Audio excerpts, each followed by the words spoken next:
here. They're actually my dream wheels, but they're going to be your wheels. These are Ray's Graham Lights 15x8 plus 35 4x100 in color 4H. Do you know what that means? Mag blue. How can these be your wheels? We are giving these away. These are the first place prize. Seal of authenticity. These just came in from JHP USA, brand new in the box. The only reason they're open is to just to verify what they are, and they are 100% legit. They are the brand new stickers. So how can you win these beautiful Graham Lights 57 DRs? Well, just go to thedragonspec.com, follow the link in the description below, pick up a shift knob or sunglass giveaway pack. You'll be registered to win. Every $5 is an entry. First place is the Ray's Graham Lights 57 DRs or $1,500 in cash. Second place is the Wireworks B/D series harness or $700 in cash. Third place is the JDI Ghost Lock or $350 in cash. Fourth place is the Momo Monte Carlo steering wheel or $250 in cash. Fifth place, you get your money back. Free shipping in the lower 48, international sales. You do have to email us for a quote on shipping, and if you do win, you will have to cover shipping of the items or just take the cash option. Celebrate your passion for driving with a Dragon Spec shift knob. We have these in a thread pitch for Honda, Nissan, Mazda, Infiniti, and Mitsubishi. Go to the link below, thedragonspec.com, get you a bundle. There's not that many bundles left. Good luck to everybody out there. Let's start the video.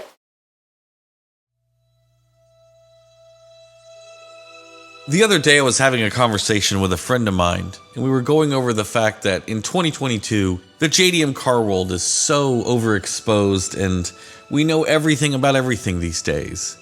We discussed how things used to be, how information was sort of hidden and secretive back in the day, and how a lot of people didn't know what JDM cars were.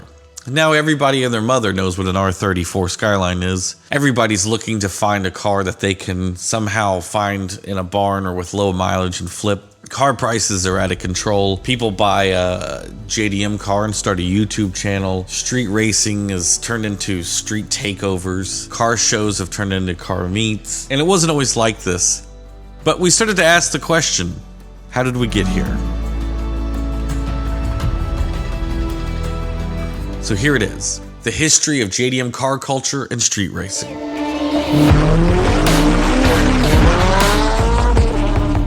Now, before you give me too much grief about including street racing into this category, just realize I have to include it because it is a big part of the culture and the history. Also, before the term JDM actually hit car culture, it was known as import car culture. We got to go all the way back to the late 80s and 90s to really dig into this deeply. Now, through the 80s, the Japanese manufacturers were on the American car manufacturers' tails as far as producing quality vehicles. And one of the vehicles that really seemed to take off and give birth to this scene is known as the second generation Honda CRX. While the CRX may not be the first car on your list, Japanese automakers were making the Toyota Supra, Mazda RX-7, Nissan Skyline, 300ZX, and so many other models to begin with. But these vehicles were expensive, and they weren't that popular at the time. Really have to think about what were high schoolers driving at the time. Ford Mustangs. If you were a rich kid, you definitely had the supercar of choice, which was either a Corvette or a DeLorean, which we all wish we had a DeLorean. For whatever reason, Americans really fell in love with the CRX, especially on the West Coast, and quietly the import scene began to grow. By the late 90s, the import car culture scene had really grown. There was supporting magazines like Sport Compact Car, Honda Tuning, as well as a plethora of other magazines. But the thing that people were essentially interested in is customizing these cars. Body kits, paintwork, lights, wheels, stereo systems, interiors that were wild. Misconceptions about engines and engine mods were wild and rampant. The internet was in its beginning stages, with forums just barely starting to pop up, people making wild claims all over the place, and there was no real way to fact check anybody. It was just kind of like the Wild Wild West. So what really brought all this to a head? Well, obviously, for most of us, in the summer of 2001, the movie The Fast and the Furious came out.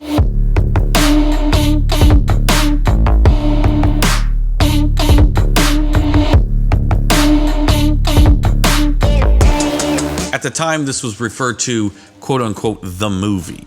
A lot of hardcore enthusiasts were very upset that this movie even came out to begin with, because it brought a lot of attention to the import car culture, and a lot of it was not great import car culture attention. One of the most annoying things was that there were so many newbies coming into the scene that really didn't know anything about their cars. They just wanted to be a part of the new, cool, hot thing at the time. The summer of 2001 is forever burned into my brain, not only because the movie Fast and the Furious came out, and it changed car culture forever. In the fall of 2001, 9/11 happened.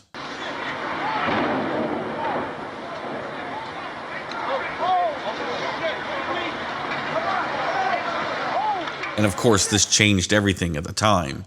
Put everything on hold. Everything sort of stopped for a while. People weren't sure what to do. The economy wasn't doing well for a while. People were on high alert, weren't sure if things were going to move back in a more positive direction or negative. We just didn't know at the time. Then Christmas came around. I live my life a quarter mile at a time. And the Fast and the Furious came out on DVD. Everybody went out and bought it and kicked up everybody's need for speed once again. And through the winter, they began to mod their cars, and people began to prep for going back out again, doing the car shows and things like that. Once springtime rolled around, it was on. People were ready to hit the streets and show off what they had, show off what they built, show off what they bought. However, this was kind of a problem because of the movie. Law enforcement had now been made aware of this subculture, the fact that street racing was going on, the fact that everybody and their mom that had a car, a Japanese car, was hot on the streets, and they began to crack down accordingly. Street racing prior had been sort of hidden in the corner in a dark alleyway where they could do a couple of runs and get away with it. Now, police officers were profiling anybody who had a set of clear corners or neon lights glowing from their car, loud stereos, wheels, whatever it was. The police officers were looking for it, and they were ready to crack down. In reality, the king of the streets was always something that we know as the sleeper. Not only was the sleeper a quick, fast car, but it was also the type of car you wouldn't notice. It went unnoticed among police. And this is where the birth of JDM comes from. JDM stands for Japanese Domestic Market, and it was a well-known term at the time. However, this term began to change as US enthusiasts began to notice what was happening in Japan. In the US, the term JDM began to get used for cars that used OEM bumpers and OEM lights so that they wouldn't get noticed by Johnny Law, as well as having rare, hard-to-source parts from the aftermarket in Japan, such as wheels and other mods. By 2004, JDM had basically taken over all of car culture. Anything JDM was on fire, essentially, and people were more interested in being quote-unquote JDM than ever. And what did this mean? No ricey body kits or funny Altezza taillights, or no more neon lights or big fancy wings that did nothing for downforce at all. At this point, enthusiasts were trying to out JDM each other left and right, which led to importing JDM cars themselves. A real right-hand drive car from Japan really takes the JDM cake, and of course people were trying to do it left and right. Importing cars became a debacle all on its own, which is a story for another time. For the next couple of years, people began to move to drifting. And while drifting took over for a little while, car culture overall sort of died off by about 2007. Of course, the purists have always remained in the culture, but it was like the weekend new guys had finally had their fill and moved on to something else. But the import car culture was about to get another shot in the arm, known as car meets. 2008 to 2010, the underground car culture of car meets and the JDM car world began to grow again.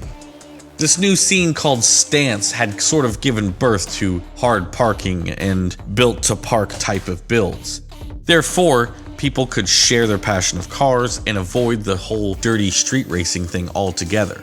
It became violent, dangerous, egos would get bruised and guns would get brought out. It just wasn't a fun thing to go to or witness anymore. It wasn't like it used to be. Well-organized teams would show up to make sure that they could get every single advantage they could to make sure their car would win in a street race.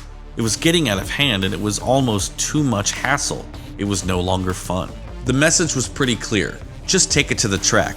And by this point, most people did move on to the drag strip to really get their fix if they wanted to race. Car meets, on the other hand, were there now to help celebrate the love of these cars, to show them off, put them on display.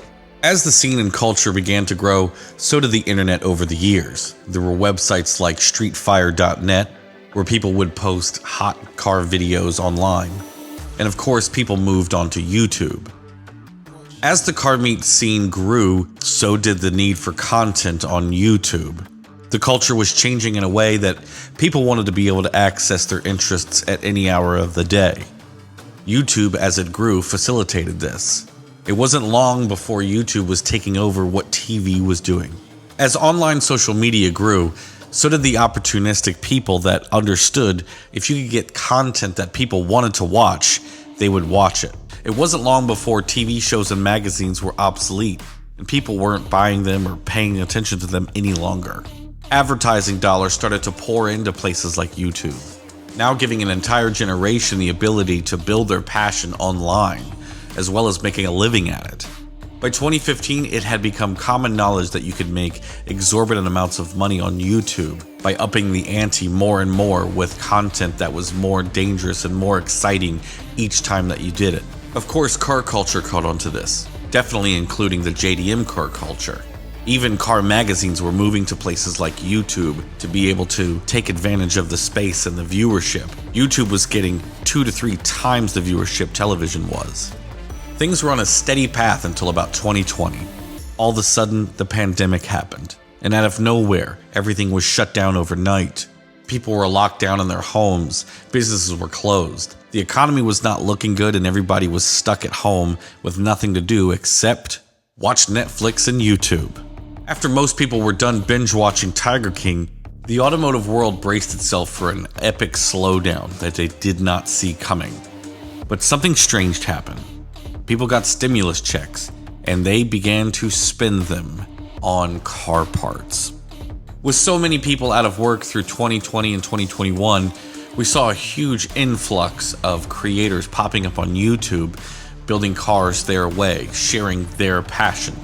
Unfortunately, a lot of this was short-lived due to what the pandemic did. It created supply chain shortages in the new car market. Also, inflation began to take hold. Regular old cars just went up in price just because it was something that was available. And of course, enthusiasts know something as the JDM tax began to skyrocket unbelievably.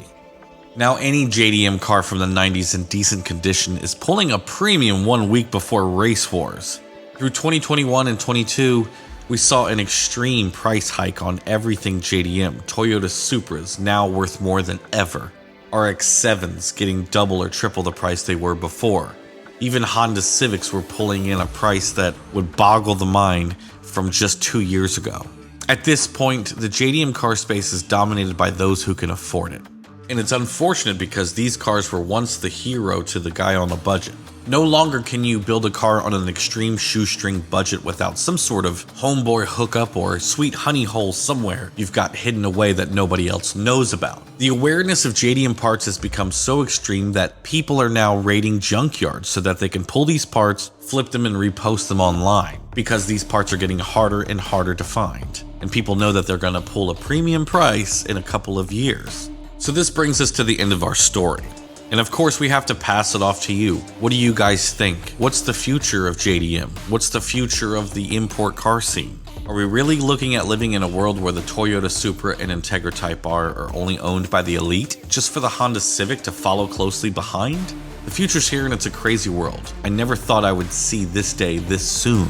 I knew that one day Civics would be worth something, but I thought it'd be 2050 by the time I saw that. Let me know in the comments section below the things that I forgot and completely missed from the history of street racing and JDM car culture. I know I missed something, I'm sure. And what do you guys remember? What's your fondest memories? Let me know in the comment section below. And if you like this type of video, give me a thumbs up. I'll make more of them. Thank you guys for watching. I'll see you in the next one. Peace out.